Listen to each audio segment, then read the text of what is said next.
so I have this one that's completely in pieces. So this is what it looks like inside.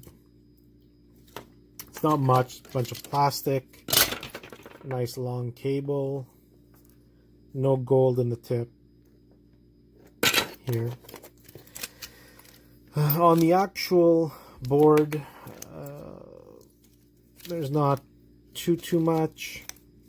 It's a brown board, so the value is very limited. I think brown boards are about 15 cents a pound on board sort. So IC chip with a little bit of gold.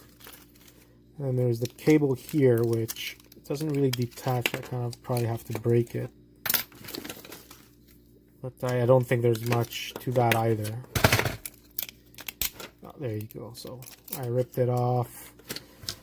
Maybe some gold here in the pins, but I'm not sure. Oh, look at that. Just ripped off completely. But from the looks of it, it doesn't look like there's gold. Let me pull out the pins from the connector.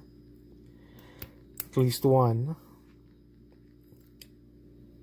And from the looks of it, you can't really see it, but super faint gold plating. So if you see this on a PS2 controller and pull out the pins, there's like a super very light coating of pins.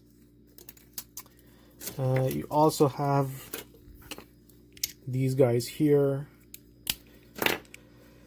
So small copper bearing motors. Honestly, I'd say there's like 20 cents worth of scrap here. Obviously, the goal is not to make money on just one item that you scrap, but the point is to hoard this stuff, and when you have enough scrap, you bring it to the scrapyard. So if you guys ever wondered what was in a PS2 controller, very limited amount of gold. There's the Mylar here, which has some silver like keyboards, probably not too much, and also there's silver in the switches here, and that's pretty much it. Tiny amount of gold, tiny amount of silver, and I'm guessing most of the value is going to be on the cable. So that's it for this video, guys. Like I said, I'll try to add a few more while we're all at home doing nothing. So be safe, and see you guys soon. Oh, also like and subscribe. If you guys have any comments or suggestions, all ears. Talk to you guys soon.